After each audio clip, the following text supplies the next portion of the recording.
우리들이 미처 알지 못했던 영화의 은밀한 매력.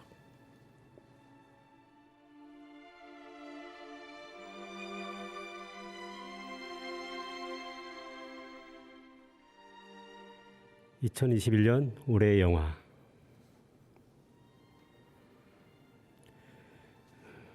안녕하세요. 진행자 오아시스입니다. 이제 새해가 2020년이 밝았죠? 예, 이제 밝았고요. 우리 같이 진행하시는 재석 씨 소개하겠습니다. 네, 안녕하세요. 저는 오아쌤과 함께 영화의 은밀한 매력 프로그램 진행하고 있는 김재석입니다. 그래서 1년 만에 이제 오아쌤과 다시 뵙게 됐습니다. 또 저희가 많이 봐왔던 작년의 영화들 올해 한번 다시 되돌아보면서 오아쌤께서 딱 영화 5개를 선정해 주셨어요. 어떤 영화들인지 좀 궁금하기도 한데요. 네, 제가 보통 연말쯤 되면은 한 해의 영화를 좀 정리하는 시간을 좀 가져요. 그래서 올해도 한번 정리를 좀 해봤고요. 사실 코로나 시절이라서 영화 풍성하진 않았어요. 그래서 보통 제가 한국 영화, 외국 영화 이렇게 5편씩 나눠서 하는데 올해는 그냥 같이 한꺼번에 했습니다. 워낙 영화가 빈약하기도 했고요. 예, 그래서 올해 한꺼번에 했고요. 그 중에 첫 번째 영화로 한 달 전에 본 영화 해피아워입니다. 그 요즘에 굉장히 잘 나가는 감독이죠. 네. 하미구치 류스케 감독이라고. 네네, 맞습니다. 그 감독의 영화를 좀 선정했습니다. 사실 이 영화는 2016년에 전주영화제 상영했었어요. 근데 그때 제가 보러 가고 싶었는데 여건이 안 돼서 계속 못 보고 파일이 올라올 때까지 좀 기다렸는데 한동안 안 올라오더라고요. 게다가 작년엔가 제가 어떻게 그 사이트에 올라온 걸 다운 받아놨어요. 네네. 받았는데 어쨌든 5시간만짜리라서 시간을 잘 내야 돼서 언제 볼까 차일피일 미루다가 드디어 작년 연말쯤에 개봉이 됐어요. 네, 아마 이 하마구치 류스케 최근작인 드라이브 마이카 개봉에 좀 앞서서 좀 관객분들에게 이 감독이 어떤 전작을 만들었는지 그걸 좀 소개하고자 하는 의미에서 이렇게 좀 몇 년 된 개봉한 지 몇 년 된 걸 이제 한국에서 정식으로 수입해서 개봉한 것 같습니다. 그렇죠. 사실 늦었죠. 네, 늦었지만 많이 늦었습니다. 그리고 일반적으로 5시간짜리 영화를 극장에서 틀기가 쉽지 않아요. 네, 맞습니다. 틀지 않아서 했는데 최근에 이 하미구치 류스케 감독이 요즘에 화제가 되고 있어요. 요즘에 국제 영화제 단골 손님이 되고 있는데요. 첫 번째로 그 스파이 안에 구로자와 기요시 감독의 스파이 안에는 각본을 썼어요. 그래서 그 영화도 국제 영화제에서 아마 상을 받은 걸로 알고 있고요. 그리고 우연과 상상, 드라이브 마이카 이게 연속으로 지금 화제가 되고 있어요. 네, 드라이브 마이카도 보셨다고 하셨잖아요. 좀 소감이 궁금한데요. 네, 엊그제 제가 금요일 날 전주 출발하기 전에 전주 처음으로 독립영화관 있어요. 전주에 디지털 독립영화관이 있는데요. 거기 가서 봤는데 그것도 무려 3시간짜리더라고요. 3시간짜리였는데 이 해피어만큼의 느낌은 못 받았습니다. 그래서 그거는 나중에 기회가 되면 한번 자세하게 소개할 예정이고요. 어쨌든 이 사람의 초창기 영화 우리에게 소개된 초창기 영화 해피어를 미리 본 게 좀 다행인 것 같아요. 그 다음에 2년 전인가 그 아사코라고 해서 그 영화도 굉장히 좋게 봤거든요. 네, 맞습니다. 그래서 사실은 아사코 먼저 보고 해피아워를 뒤에 이제 작년에 봤는데 그 감동이 대단했습니다. 네. 그럼 하마구치 류스케 영화들은 좀 어떤 특징이랄까요? 이런 거를 갖고 있다고 느끼셨나요? 일단은 이 감독의 특징은 제가 다 보지는 않았지만 상당히 대사의 힘이 좀 있어요. 대사의 힘들이 있고요. 네네. 그다음에 특이하게 이제 특히 해피아워 같은 경우도 보면은 하는 문학의 텍스트를 한 20분 정도 읽는 장면이 있어요. 낭송하는 장면이 있는데 네네. 그 정도로 그런 대사를 통해서 좀 메시지 전달이나 그것이 좀 잘 그러니까 구성하는 부분이 좀 있고요. 그래서 사실은 더 얘기를 나누고 싶지만 오늘은 사실 5편의 영화를 소개에 대해서 네, 제가 그렇습니다. 가볍게 좀 이렇게 넘어가겠습니다. 하여튼 소개하는 입장에서 하는 거니까. 그래서 일부 여기 영화에는 스포일러가 포함되어 있기 때문에 네네. 혹시나 못 보신 분들은 잘 조심해서 들어주시기 바랍니다. 그래서 해피아워를 하여튼 여의치게 틈틈이 이제 파일을 찾아다녀서 구했었지만 못 봤다가 이제 올해 작년에 개봉해서 봤는데요. 보통 이 4시간 이상의 영화들은 사실 대작들이잖아요. 특히 이제 전때 가장 기억되는 영화는 원스 어폰 어 타임 인 아메리카라고 4시간짜리 있습니다. 아, 맞습니다. 한마디로 그 뉴욕의 그런 갱스터들의 어떤 역사극이라고 할 수 있거든요. 세르지오 레오네 세르지오 감독의 감독의 유작이죠. 그 영화도 굉장히 좋습니다. 그 보통 사람들이 오해하는데 4시간, 5시간 어떻게 봐 하는데 실제로 보면요. 그 몰입력이 대단해서 한 2시간 정도? 그 정도의 느낌이 전달받고요. 이 영화도 사실 해피아워도 중간에 그 쉬는 타임이 있었어요. 10분 정도 쉬는 시간이 있었고요. 인터미션이 있었나요? 네네, 인터미션이 있었습니다. 네. 그런 영화 찾기 쉽지 않은데 말입니다. 그래서 보통 4시간 이상의 영화들은 극적인 내용이 있어야 돼요. 소재도 굉장히 크고 이야기도 커야 돼요. 그래야지 이것을 끌고 나가는 힘이 있어야 되는데 이 영화는 사실은 그런 극적인 큰 소재들의 아니에요. 그냥 4명의 여자 친구들이 모여서 어느 날 신체 감각을 좀 깨우는 워크숍을 가요. 그게 이 사람들을 흔들게 하는 원인이 돼요. 신체 워크숍이 그 사람들의 어떤 삶을 흔들리게 한다고요. 좀, 네. 좀 신박하네요. 내용이. 그렇죠. 그래서 뭐 더 세밀하게 얘기할 수 없지만 거기서 가장 중요한 게 뭐냐면 사람과의 관계에서 중심을 찾아가는 그런 워크숍을 해요. 그래서 끊임없이 그 중심, 그러니까 초점을 잡아가는 거죠. 우리 보통 사람들 관계에서 사실 처음에는 초점 잡기가 어렵잖아요. 네네네. 그래서 그런 초점을 잡아가는 워크숍을 하는데 그게 굉장히 좀 이 사람들한테 강렬했고, 자기 일상을 되돌아보니까 내가 지금 그 부부들도 있고요. 이제 부부들도 있고 이혼한 사람도 있고 하여튼 부부 얘기이기도 합니다. 부부 얘기를 5시간 끌어나가는데 그러면서 그 자기와 동반자의 관계 속에서 내가 초점을 잡아가고 있나 아니면 상대방의 초점을 내가 맞추고 있나 아니면 내 초점에 맞추고 있나 그런 게 흔들리면서 끌고 나가는데 굉장히 공감돼도 되고 내용도 굉장히 그냥 단순한 어떤 일상이 아니라 그 일상 속에서의 자기 발견까지 끌고 나가는 힘이 있어요. 그래서 네네. 그래서 어쨌든 이분들은 어쨌든 굳이 워크숍이 안 했으더라도 그동안에 그 쌓였던 그 남편과 혹은 상대방 친구들과 주변에서 관계에서 그 쌓였던 것들이 어쩌면 제가 보면 시간차 수준으로 그러니까 어떤 마음의 지뢰들이 터질 수밖에 없는 4명의 여성들 얘기이기도 합니다. 네. 굳이 그 워크숍이 아니었더라도 그쵸. 이미 쌓여온 것이 있기 때문에. 그렇죠. 근데 그 워크숍이 약간의 이제 저기가 된 거죠. 그거를 좀 도화선이 된 느낌. 도화선이 된 거죠. 그래서 이 영화 보면서 떠올랐던 게 디 아워스라고 제가 제일 좋아하는 영화이기도 합니다. 네, 최근에 영화의 은밀한 매력 기고를 해주셨잖아요. 네, 그렇죠. 영화를 바탕으로. 네, 그거 정말 늦게 제가 올렸는데 그 영화도 굉장히 제가 좋아하는 영화이기도 하고요. 거기도 3명의 여인들이 나오죠. 네네, 맞습니다. 배우로 얘기하자면 배우라고 워낙 유명하니까 니콜 키드만, 그다음에 줄리안 무어, 메릴 스트립 아주 쟁쟁한 배우들이 나오는데 그 연기의 향유도 너무 좋고요, 연출도 좋고 음악부터 굉장히 좋거든요. 거기서 가장 중요하게 미장센을 차지하는 게 바로 음악이에요. 음악이 그 여성들의 섬세한 내면을 잘 표현하거든요.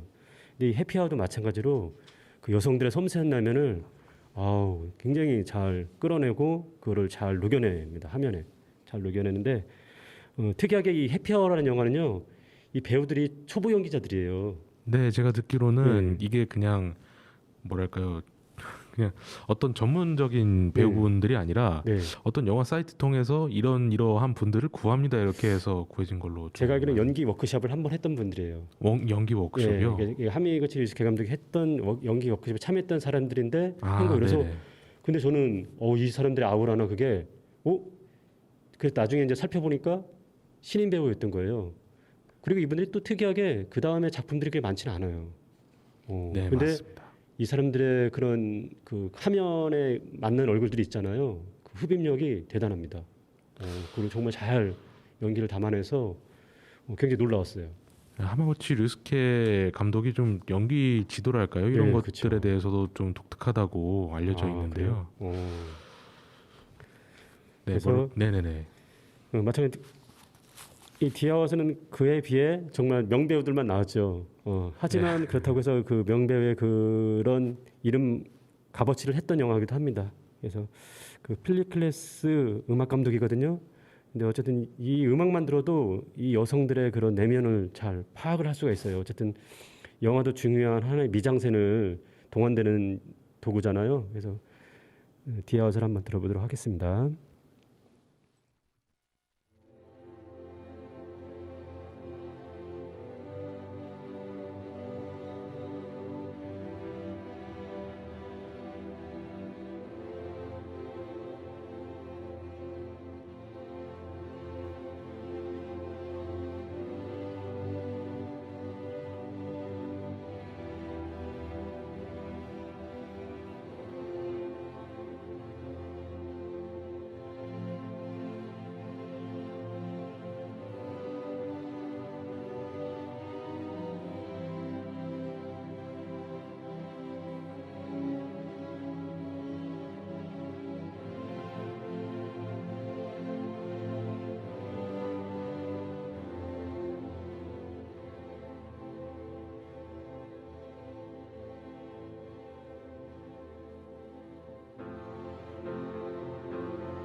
네, 디아워스의 테마 음악을 들었습니다. 필립 글랩스 음악 감독이고요.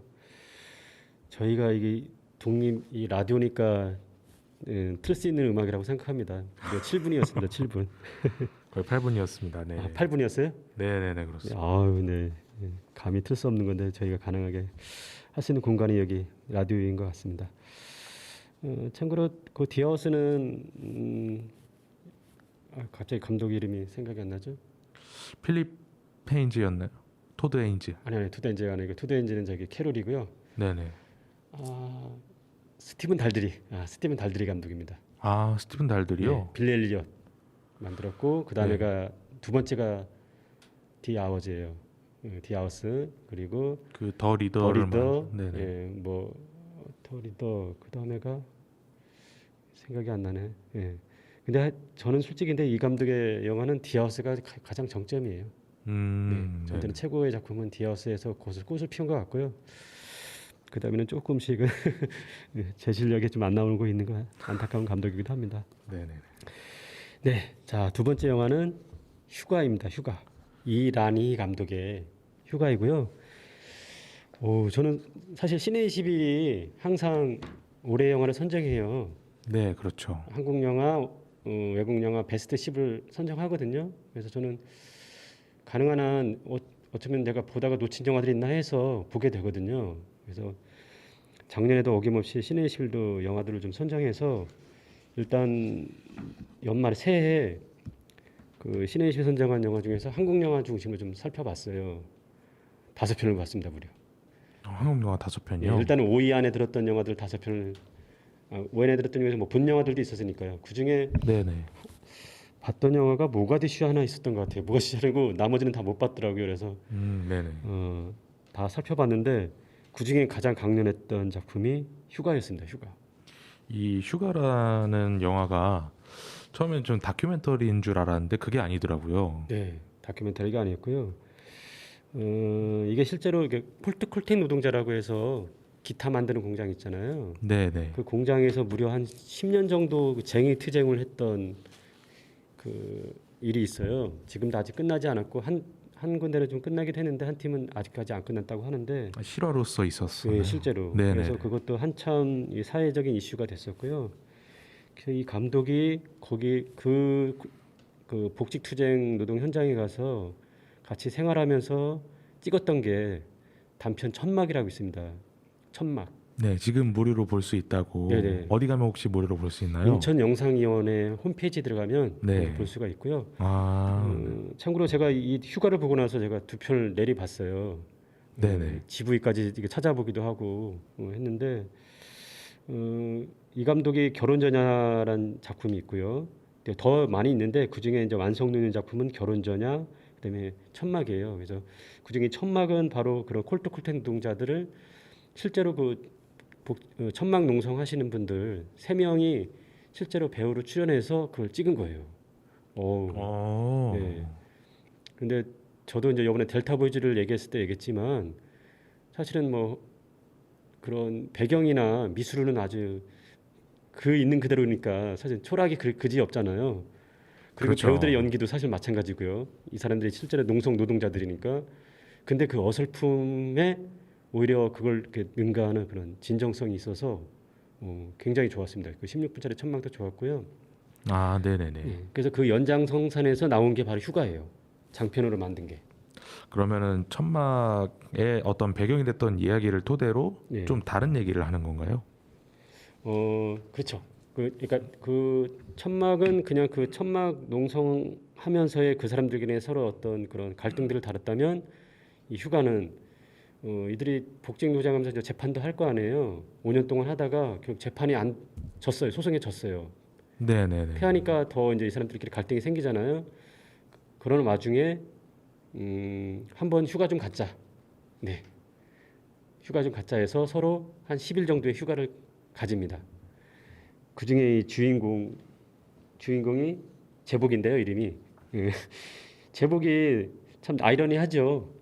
복이 있다는 뜻이잖아요. 그러네요. 예, 근데 복이 있어 있는 상황은 아닙니다. 그렇죠. 어떻게 보면은 다른 영화들은 그 소송의 과정들을 그리곤 하는데 예. 이 영화의 시작은 소송에서 이제 지는 걸로부터 그쵸. 시작을 해요. 네, 패배하면서 시작하는데요. 그래서 이 제복이라는 친구는 좀 뚝배기처럼 우직한 친구예요. 말도 이렇게 뭐 썩 잘하지도 못하고 약간 어눌하게 하고 그다음에 이 제복이라는 친구가 할 수 있는 건 밥을 짓는 일이에요. 그래서 그 천막 농성하는 그 노동자들의 밥을 짓는 일인데요. 그래서 결국 재충전의 시간을 한번 가지자고 각자 휴가를 갑니다. 그래서 제복이는 자기 집으로 돌아갔는데 가자마자 열심히 청소하고 밥하고 반찬 만들고 그래요. 예. 근데 거기 두 딸이 있거든요. 첫째 딸은 이제 고3이라서 이제는 대학에 들어갈 나이가 됐고요. 중학교 2학년 딸이 있고요. 둘째 딸은. 근데 이 첫 번째 딸의 예치금 60만 원이 필요한 거예요. 그래서 네. 근데 제복이 뭐 돈이 있겠어요? 계속 제가 보기에는 그 친구들과 만나는 장면이 있는데 친구들 얘기로는 너 삥 뜯고 다닌다며 이런 얘기를 들을 정도로 계속 내가 보기에는 친구들에게 빚을 지며 살았던 친구예요. 그래서 마지막으로 한번 친구들 만나서 네. 또 한번 60만 원 얘기했다가 결국에 한 친구가 그래 그러자 하더니 그 다음날 전화가 왔어요. 약간 가구 공장 하는 친구인데 돈은 못 빌려주겠고 와서 좀 일 좀 해줘. 그렇게 하면서 이제 전개가 되는 내용입니다. 예. 근데 사실은 충전을 위한 휴가라고 했는데 오히려 전태는 마음이 더 안타까웠던 게 이게 휴가란 제목도 아이러니죠. 이 사람한테 과연 휴가가 있을까 생각이 들 정도로 왔는데 보니까 또 다른 생존 투쟁의 현장인 거죠. 어떤 가족을 위해서 둘 딸들에서 또 챙겨야 되고 또 다시 또 그 60만 원을 벌기 위해서 그걸 알바하면서 그런 현장에 가서 또 일을 해야 되고 예. 그래서 그 장면이 계속 마음을 막 찌르는 장면들이 좀 있어요. 네. 그리고 또 제복이 친구가 밥을 잘 챙겨줘요. 밥을 잘 챙겨줘서 네. 실제로 이 영화 제목도 밥줄이라고 할 뻔했대요. 아, 밥줄이라고요? 예. 근데 안 하길 다행입니다. 밥줄이었으면 너무 제목이 노골적이라서 네네. 매력이 떨어졌을 것 같은데 그랬을 실제로 것 같습니다. 그래서 어쨌든 가장 기본적인 우리 인간의 의식주 중에 밥도 굉장히 중요하잖아요. 그래서 밥을 통해서 어쨌든 사람을 연결하게 해주기도 하고 관계를 만들어 나가는 힘 그런 메시지를 전달하기도 하고요. 특히 이게 마지막 장면에도 그게 아주 강렬하게 나오는 장면이 있어요. 그런 얘기를 할 수가 없는데 그 네. 장면에서 저는 완전히 눈물이 터졌죠. 마지막 장면에서. 근데 너무 또 기대하고 보시지 마시고요. 전 때는 그랬습니다. 네. 그게 그래서 저는 보통 그런 노동쟁의를 다루거나 하면은 깃발이 나부끼면서 그저 투쟁의 깃발로 세워지면서 사실은 다큐가 많잖아요. 그 중에 가장 빨리 전달을 하기 위해서 네네, 다큐를 그렇죠. 선택하는데 네. 근데 저는 그 다큐도 물론 그 당시에는 저한테 전달되고 울컥하긴 했지만 여운은 크게 많이 남진 않은 영화들도 있거든요. 다큐들도 있거든요. 근데 이 영화는 굉장히 오래 여운이 남았어요. 지금까지도 그렇고 네네. 이게 드라마의 힘이구나. 그래서 그냥 어쨌든 현장성을 전달하기 위해서 다큐도 중요하긴 하지만 드라마도 되게 중요하다는 생각이 들기도 했어요. 예. 네, 어떻게 보면은 그렇게 생각이 드셨던 이유가 예. 제목 휴가도 그렇고 예. 또 휴가를 나왔음에도 계속 일해야 하는 어떤 가상의 상황이 어떻게 보면 정말 현실과 맞닿아 있는 지점도 있는 것 같아요. 예. 이렇게 막 투쟁을 하거나 이런 것들이 되게 어떤 사람들 입장에서는 영화 예고편을 보긴 했었는데 예. 너 아직도 투쟁하냐 네, 이렇게 그쵸, 좀 들리고 여겨지기도 하잖아요. 그렇죠. 근데 사실 쉴 수 없이 계속 우리가 노동자로서 계속 일해가는 것은 그건 정말 누구나 해야 하는 이 사회 속에서 그런 모습인 것 같기도 해요. 그러니까 저는 10년씩 했다는 걸 이렇게 들으면은 정말 불가사의하다. 인간은 정말 대단하다는 생각이 들 때가 있어요. 어떻게 10년까지 할 수 있을까? 그 피곤함이 있잖아요. 네, 맞습니다. 이분들도 사실은 그 가정 생활은 정말 내가 보면은 저를 챙기지 못하고 엉망일 건데 여기도 보면은 제복이도 보면 아내는 없어요. 아내는 없고 딸 둘만 키우고 있거든요. 근데 그 상황에서 딸들도 원망할 수밖에 없죠. 그러니까 첫째 딸이 중학교 2학년 때 투쟁했는데 고3이 된 거죠. 그러면서 나중에 그 딸이 이제 막 얘기하는 장면이 있어요. 그래서 이 영화는 사실은 막 노골적으로 직설적으로 이렇게 토로하는 장면은 그렇게 많지는 않아요. 보통 이제 더 메시지를 전달하기 위해서 보면 강력하게 뭐 메시지나 막 교훈적인 그 전달하는 경우가 있잖아요. 메시지를 만드는 경우가 있잖아요. 그렇죠. 근데 이 영화는 그 한 장면 딸이 이렇게 성토하는 장면이 있어요. 아빠한테 아빠 왜 그러냐 하면서 하는데 근데 그게 이렇게 뭐랄까 좀 그 심파적으로 들리지도 않고 아 정말 그 당연히 이런 말이 나올 수밖에 없어. 그게 안 나오면 또 이상한 영화들이죠. 네네네. 그래서 그런 장면이 나오면서 나머지들은 다 이렇게 장면으로 이렇게 끌고 나가는데 특히 이제 마지막 장면에서는 이제 터지게 하는데 그게 정말 대단한 힘을 가지고 있고요. 저도 사실 옛날에 제 친구를 소재로 해서 다큐를 찍은 적이 있어요. 노동 다큐를. 다큐멘터리도. 네, 제가 저 계산 청천이 고향인데 네네. 제 친구가 그 고향에서 복지관이죠. 복지관이나 그 양로원에서 이제 근무를 했던 적이 있는데 그때 이 친구가 노조를 만든 거예요. 겁 없이. 노조를 만들었다가 다 잘려버린 거죠. 해고당한 거죠. 그 노조를 만들었다라는 예. 이유만으로요. 예, 그렇죠. 시골에서는 노조 만들기가 쉽지 않아요. 이게 이게 2010년 정도의 얘기거든요. 네네네. 10년, 그렇죠. 10년 넘었던 얘기인데, 그래 그거 얘기를 듣고서 내가 너무 미안하다 생각들더라고요. 그래서 그때 제가 카메라를 만지고 있던 상태라서 그럼 내가 도와줄 수 있는 건 카메라다 해서 그때 첫 번째 그 싸움 제목이 싸움의 기술이에요. 싸움의 기술 1, 2를 만들었습니다. 싸움의 기술 동명의 영화도 네, 그렇죠. 있죠. 네. 왜냐면 제가 왜 싸움의 기술을 했냐면 이 친구 싸움의 기술 없이 그냥 순수하게 뛰어든 거예요. 노동조합을 그렇죠. 만들자고 뛰어들다가 네네. 겁없이 뛰어들었다가 아시겠지만 시골 권력이 센 거 아시죠? 네, 강력하죠. 그렇습니다. 이게 네. 지역 토 세력이 대단하거든요. 결국 거기에 무너지면서 그 과정을 그리고 복직투쟁까지 해서 원은 그 상황을 제가 연출했고 두 번째는 저희가 미디어 팀이 있었어요. 청주에 물고란 미디어 액션 제작팀이 있었는데 그 친구들이랑 같이 결합해서 두 번째도 만들고 그건 복직투쟁을 다룬 영화였는데 결국에는 한 3년 뒤에 나중에 승리하긴 했어요. 네. 그래서 거기에 그 원장 남편과 아내가 이제 같이 보통 이게 차지하잖아요. 원장하고 또 영화양원 차려서 또 만들고 했는데 결국은 그리고 또 군의원이었어요. 또 유양한 원장이 남편이. 아이고. 그래서 결국 그걸 차지하다가 결국에는 군의원도 계속 떨어지고 왜냐하면 어차피 지역에서 그게 이슈가 됐으니까요. 그래서 좀 결국 승리하긴 했던 영화지만 물론 복직은 못했어요. 복직은 못했고. 복직은 못했나요? 내가 보기에는 그냥 그 월급 자녀 월급 그런 거 미지급분 월급 그거만 좀 받았던 걸로 알고 있어요. 그리고서 나서 10년 뒤에 재작년이었나 하여튼 10년 뒤에 다시 한번 해고전을 했습니다. 해고전을 했는데 그 당시에 그때 했던 위원장과 친구들은 그 눈물을 흘리면서 다시 봤던 장면이 있습니다. 기억이 납니다. 해고전. 그러니까 그분들한테는 그 다큐가 자기들 얘기니까 봐도 막 눈물이 나는 거죠. 네, 그럴 것 같습니다. 이 영화는 어디 가면 볼 수 있습니까? 지금은 극장에서는 이게 원래 10월달에 개봉됐던 영화라서 지금은 보기는 힘들고 저는 유튜브로 이렇게 바로 그 지불해서 봤거든요. 네네. 가능한 한 독립 영화들은 가능한 한 돈을 지불하고서 굿다운로드로서 굿다운로드로 해서 꼭 봤으면 좋겠고요. 네, 싸움의 기술 1, 2는 어디 가면 볼 수 있을까요? 그건 저한테 파일로 가지고 있습니다. 아직 올려놓지는 않아서 나중에 기회 되면 한번 올려서 한번 하고 싶은데 그 대신 저는 그게 문제가 저는 그래서 이 영화가 되게 좋았던 게 뭐냐면 확장성은 떨어질 수 있는 거죠. 왜냐하면 그 당사자들한테는 이렇게 절실한 문제이긴 하지만 평범한 일반 사람들한테는 그게 과연 전달이 될까? 공감이 좀 안 될 수도 있겠다. 그래서 다큐가 이제 안타까운 지점이 바로 그런 걸 수 있죠. 어쨌든 메시지 전달의 측면이 되기 때문에 그런 공감 능력이나 전달력에서는 떨어질 수가 있거든요. 물론 이제 당사자한테는 하지만 점점 더 그 당사자 아닌 외부한테는 그런 전달이 안 될 수 있거든요.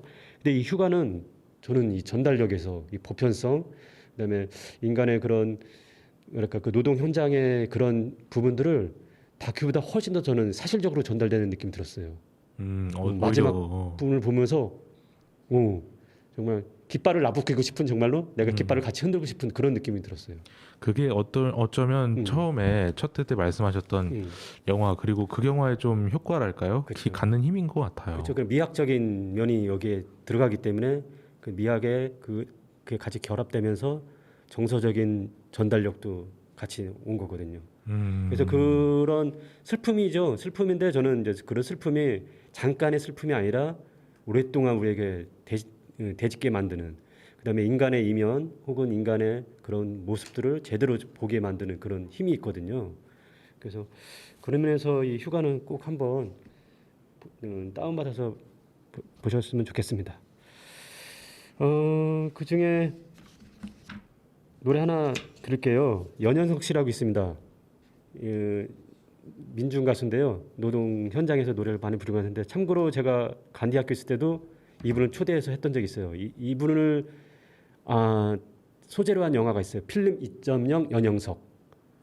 태준식 감독인데요. 네네. 다큐예요. 네. 근데 그걸 저희가 상영하면서 학생들끼리 같이 뭐 하냐면 독립영화 상영 프로그램을 했어요. 한 7번 정도 했는데 그 중에 이 연영석 씨를 불러서 우리가 공연도 하고 필름 2.0 연영석 영화도 같이 봤던 적이 있거든요. 그래서 저한테는 굉장히 친밀한 가수인데 천막에 이 노래가 나와요. 이씨 네가 시키는 대로 다 할 줄 아냐. 정말 이거 되게 노골적인 가사인데 정말 좋고요. 이 사람의 가수의 가장 히트한 노래는 간절이에요. 네네. 들어보셨어요? 아니요. 간절히 노동 현장에 많이 들었는데 유명한 노래기도 합니다. 근데 그 중에 이씨 네가 시키는 대로 다 할 줄 아냐. 이걸 한번 들어보도록 하겠습니다. 네.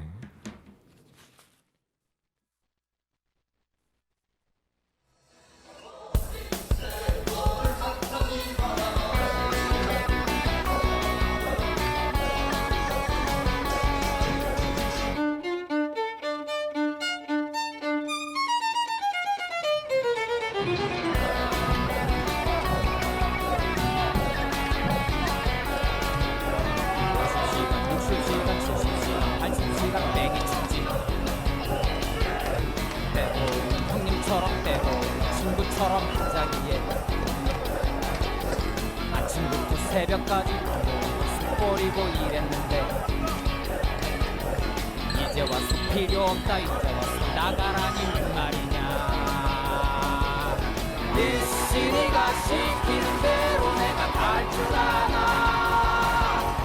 이씨 네가 시키는 대로 내가 당할 줄 아나. 네 맘대로 챙기고 네 맘대로 힘든 대로 남았는 대로 월급날을 기다리며 하루하루 가져가며 버텼는데 회사 사장 어렵다고 임금책을 한번 무시해대더니 시사할 걸 챙겨갖고 도망치고 어디 간다 시발놈아. 이씨 네가 시키는 대로 내가 다 할 줄 아나. 이씨 네가 시키는 대로 내가 다 할 줄 아나. 이씨 네가 시키는 대로 내가 다 할 줄 아나.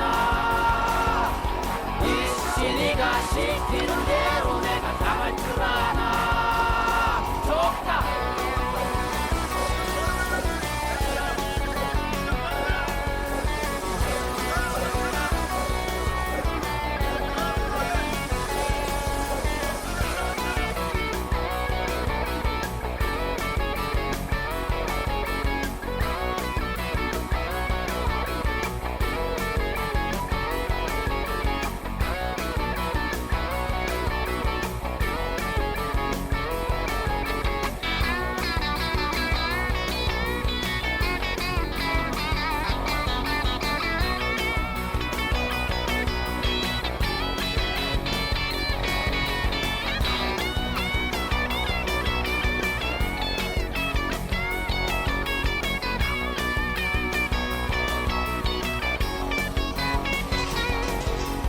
내 몸으로 일을 하고 남들처럼 살려는 게 욕심인가.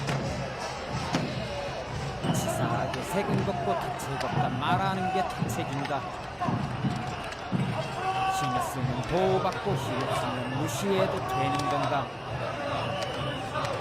더러워서 못 살겠다 치사해서 못 살겠다 못 참겠다. 이씨 네가 시키는 대로 내가 다 할 줄 아나. 이씨 네가 시키는 대로 내가 당할 줄 아나. 이씨 네가 시키는 대로 내가 다 할 줄 아나. 이씨 네가 시키는 대로 내가 당할 줄 아나. 좋다. 말하고 있습니다. 빨리 앞으로 나가시기 바랍니다.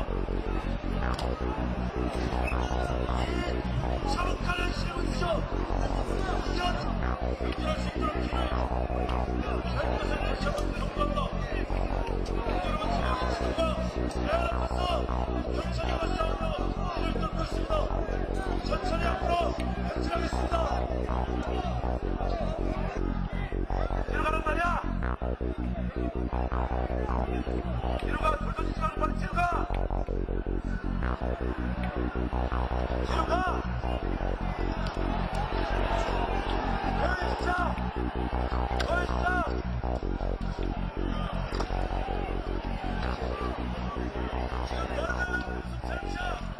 지금 뭐하는데? 가. 빨리 들어가. 자, 그래. 어플에서 나왔어요.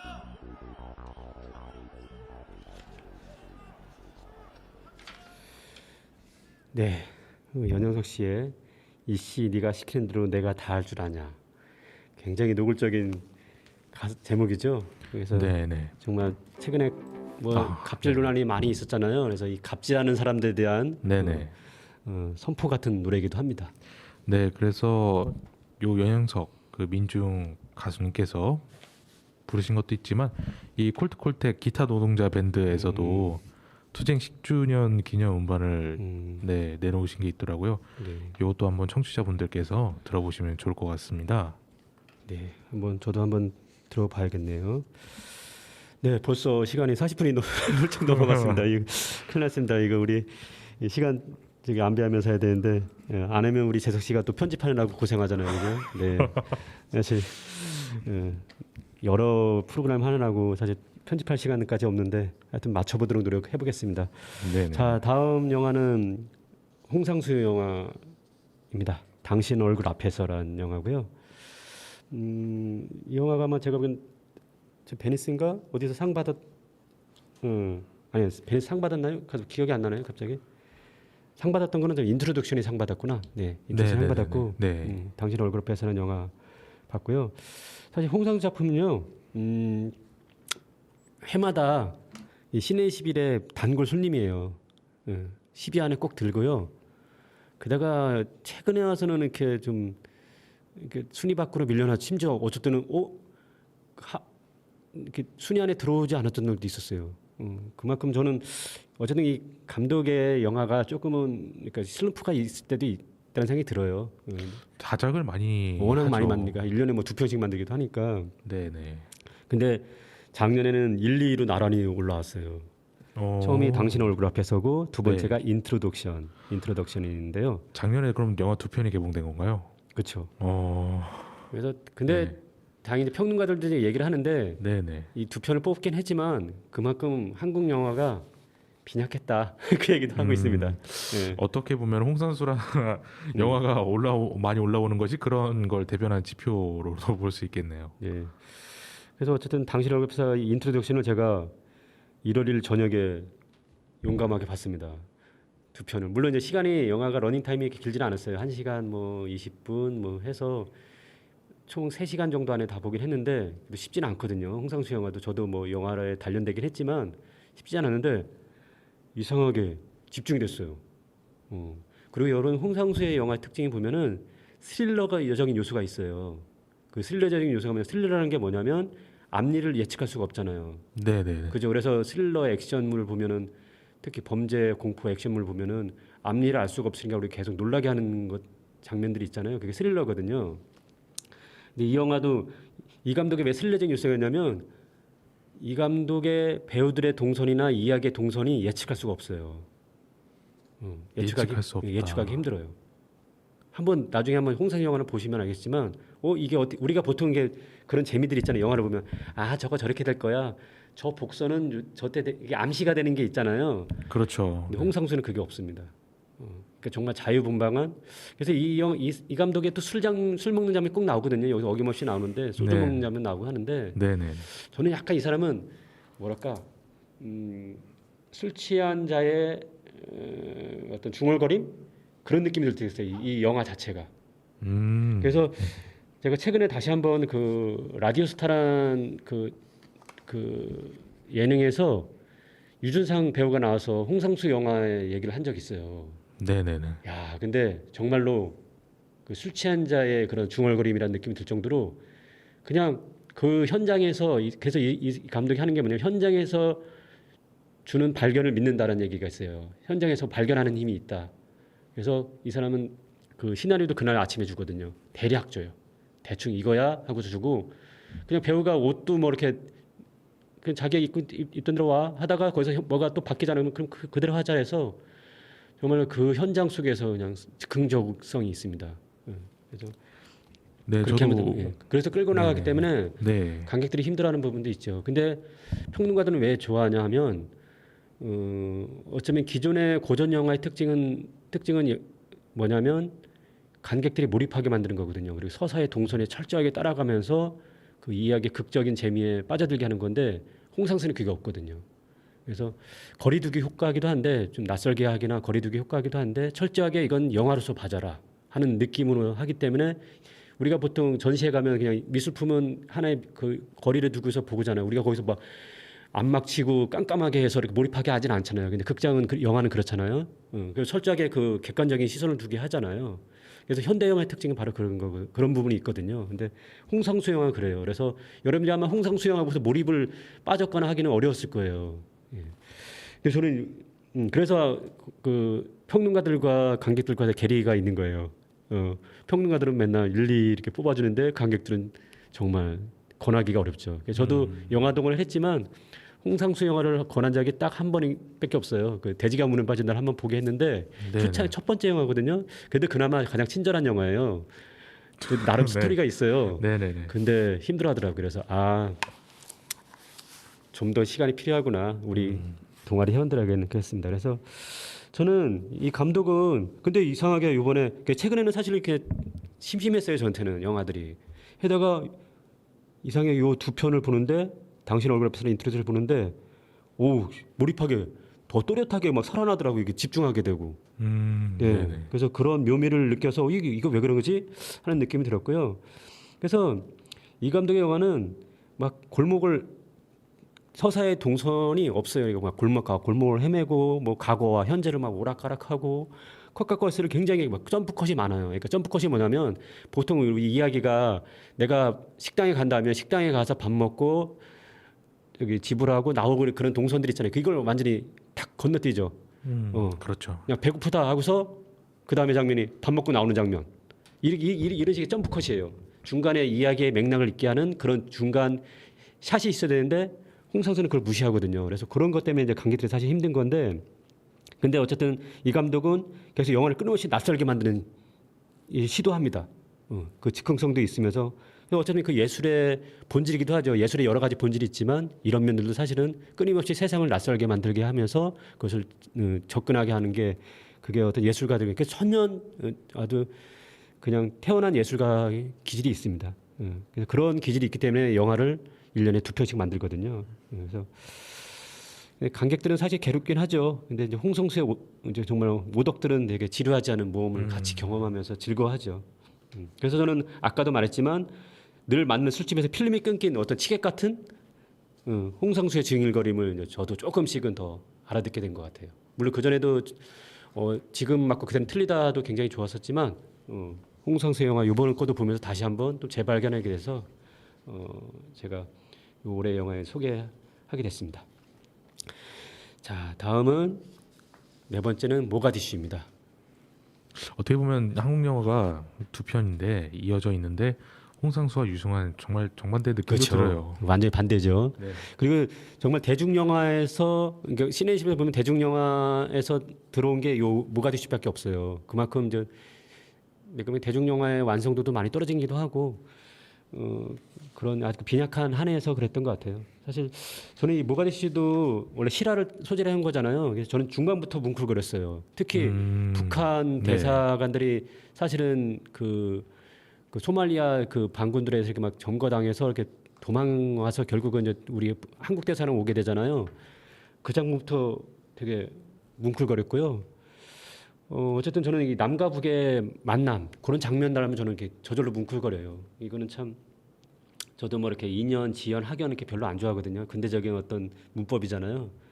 근데 저는 그럼에도 불구하고 이 전쟁 때문에 그 전쟁의 현대사를 지배했던 이 이념의 갈등이잖아요. 이게 트라우마잖아요, 사실은. 저는 뭐 직접 전쟁 세대는 알지만 그 트라우마는 남아 있다는 생각이 들어요. 이게 어쨌든 집단 트라우마인 거죠. 그것이 그냥 경험했다고 해서 남는 게 아니라 너는 이게 세습이 되고, 왜냐면 우리는 계속 그걸 접하잖아요. 미디어에서 접해서. 저는 어릴 때 뭐 공산당이 싫어요, 막 이승복 막 그 얘기를 들으면서 살았던 세대거든요. 아마 재석 씨랑은 좀 더 다를 거예요. 지금은 네네네. 그 정도는 아니지만 저는 그 세대거든요. 방공 세대. 예. 어렸을 때 막 방공 교육이랄까? 그래서 그런 또리장군 것들. 보면서 네. 뭐 공산당은 싫어요 하면서 했던 세대거든요. 네네네. 그래서 그런 미움과 증오를 이유 없이 막 우리는 그냥 세뇌받아서 북한을 미워하겠던 세대거든요. 근데 지금 이제 많이 풀렸잖아요. 그런 영향 때문인지 몰라도 저는 이런 하해 현장 그런 만나면 굉장히 숙연해지기도 하고 눈물 나기도 해요. 제가 예전에 그 라오스 18일 정도 여행 갔을 때 캄보디아를 한 5일 정도 머물렀던 적이 있어요. 시엠립이라고 앙코르와트가 유명하잖아요. 근데 사실은 그때 유적지는 별로였거든요. 저한테 유적지는 잘 안 맞는 곳인데 거기에 북한 식당 평양냉면집이 있었어요. 거기서 네. 그 북한 여주봉건들과 만남이 저는 너무 좋았어요. 북한 사람 직접 만났다는 처음으로 그 만난 거니까요. 와, 근데 그분들 약간 차갑게 대했거든요. 약간 거기서 위에 윗사람들은 좀 이렇게 되게 보니까 친절하게 막 한국 관광객들을 이렇게 맞아들긴 하는데 보통 일반 이렇게 가장 이제 말단 종업원들은 이렇게 되게 차갑게 이렇게 표정을 하지만 그래도 저는 되게 너무 반가웠고 뭉클했던 곳이기도 했습니다. 그래서 기억에 굉장히 좀 남았었거든요. 그래서 어쨌든 이 모가디슈 보면서 저는 중반부터 그리고 마지막의 장면도 있어요. 마지막 장면도 굉장히 뭉클한데 서로 이제 다시 이제 그 안심하고 탈출을 해서 왔잖아요. 그 공항 이집트 공항이었나 하여튼 거기를 왔는데 거기서 서로 남남이 돼서 저렇게 따로 가는 장면이 있어요. 그 장면은 실제로 그걸 찍을 때 배우들도 엄청 울었다고 하더라고요. 그러니까 이거는 정말 그러니까 역사의 그런 트라우마 그것들 그런 증오와 미움의 역사 그게 아마 배우들도 그런 배워있기 때문에 그 장면하면서 자들들이 몰입이 돼서 울을 수밖에 없었다고 하더라고요. 그래서 상당히 그 촬영이 되게 힘들었다고 하더라고요. 그리고 물론 이런 남과 북의 그런 이념적인 갈등에 대한 이야기도 되게 강렬하긴 하지만 저는 특히 이 영화를 만들었던 프로덕션 너무 대단했어요. 이게 사실은 해외 로케이션은 굉장히 어렵거든요.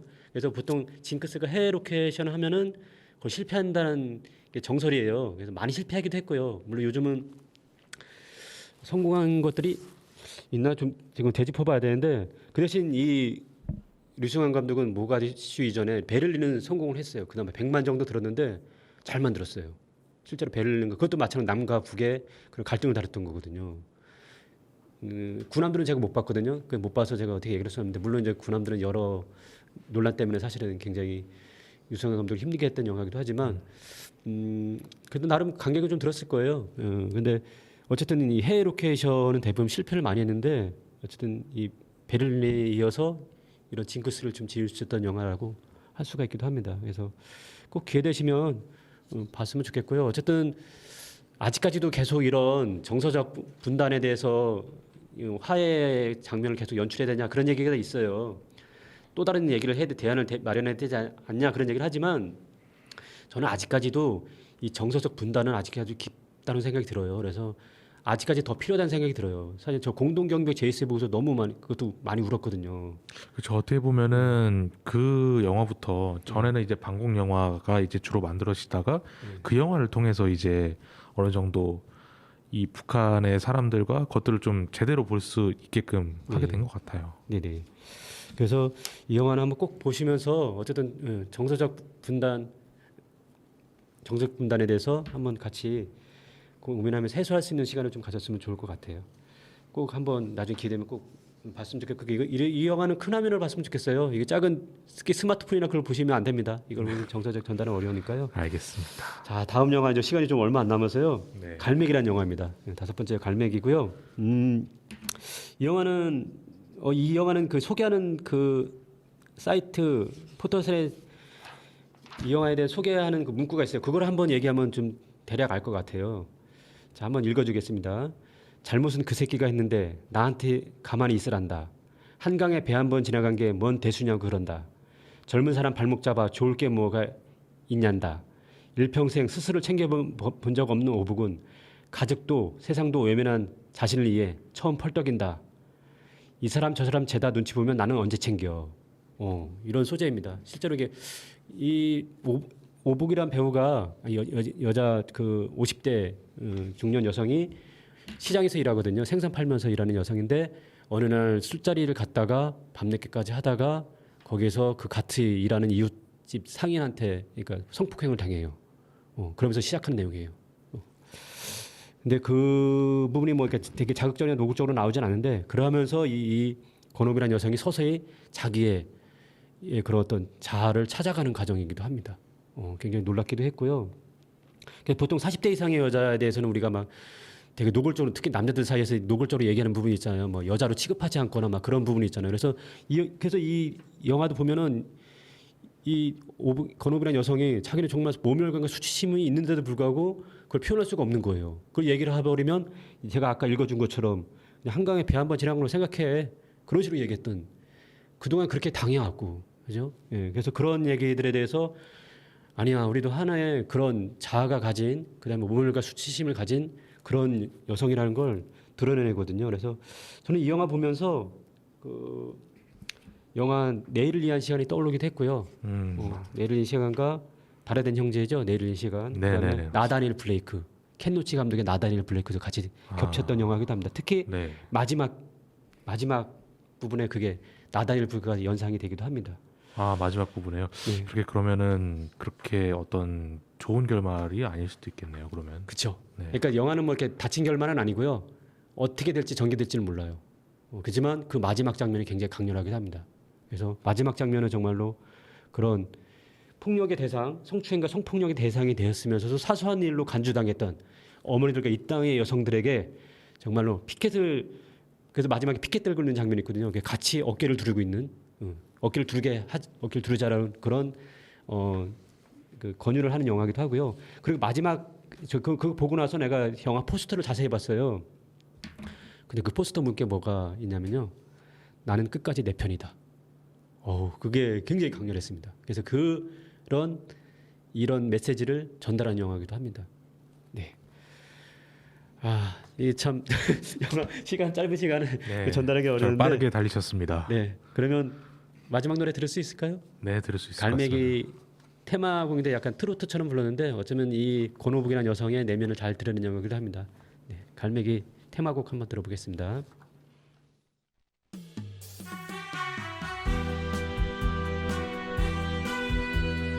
세상에 내가 할 수 있는 게 없네. 외로운 내게 소리에